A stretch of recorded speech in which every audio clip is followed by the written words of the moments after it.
Parang feeling ko, next time na ulit. Kapagod pala.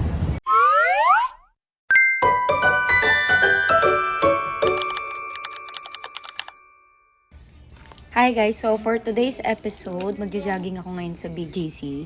So ako lang ata yung nagja-jogging na nag-get ready with me pa rin, no? Pero basic get ready with me lang naman, like concealer, sunscreen, and konting powder, tsaka lip tint. Para pag pinawisan tayo mamaya, ay hindi naman tayo masyadong hulas na hulas. Dati ko pa sinasabi na gusto kong mag-jogging, pero finally matutuloy na siya, no? At may konting asim niya. Bali, mag-isa lang akong aalis ngayon kasi hindi ko pa natatry mag-jogging mag-isa. Gala ka ba? Oo. Ang ba yun? Naka-vlog ako. Ako ba?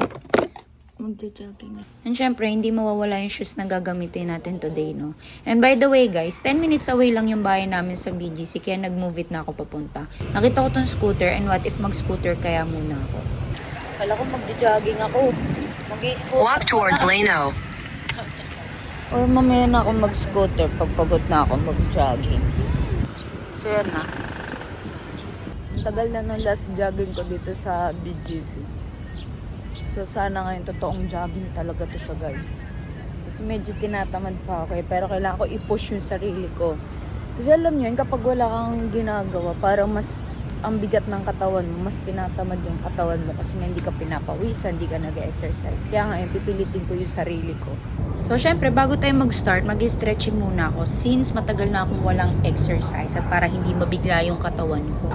And alam nyo ba guys, since elementary ako hanggang mag-college, student-athlete naman ako. Pero after noon, wala na akong maalalang may ginawa ako para ma-maintain yung katawan ko. Nung nandito na ako, saka ko lang na-realize na nakalimutan ko magdala ng headset or earphone. Diba? Para at least habang nagja-jogging sana ako, may sound trip ako. Kaso nakalimutan ko. So, bali next time na lang. Hindi tuloy complete ang aking feet check. Charot. Parang for the cloud lang talaga yun. Sige, ito na. Totoo na to. Jogging talaga ako, guys. This is real na. Okay. Siguro mas ma-feel ko mag-jogging kung lalabas ako ng circle. Diyan ako mag-jogging. Oo nga ako, guys. Uminom na akong tubig. Feeling ko effective naman yung jogging ko ngayon kasi pinawisan ako. Yun, nakikita nyo ba? Parang feeling ko next time na ulit. Kapagod pala.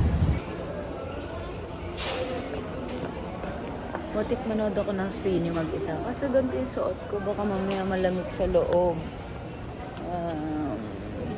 Sakto 6:45 yung start nung next film.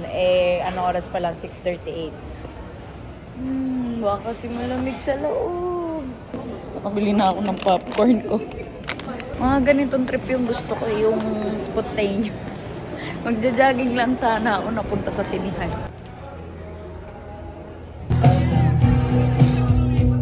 Hindi ko pala nasabi kung ano yung papanoorin ko kanina.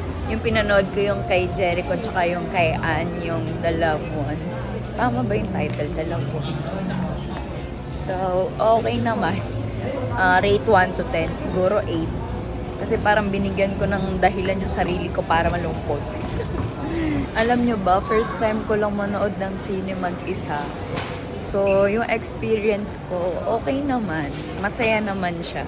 Siguro malungkot lang kasi nakakalungkot yung pinanood ko. Kasi noong una, ayaw ko siya itry kasi parang nakakatakot. Pero hindi naman. Okay rin palang manood ng sine mag-isa. Parang uulitin ko siya. Siguro next time. Tsaka gusto ko yung mga ganitong trip yung biglaan. Yung aalis ako ng bahay, tapos hindi ko alam yung gagawin ko. Alam niyo yun, yung mga ganun trip. Siguro more episode na aalis ako mag-isa. Kasi akala ko nung una, ang boring niya, pero okay naman pala. Yun lang naman. Thank you for watching, guys. Bye! Ba't na ba?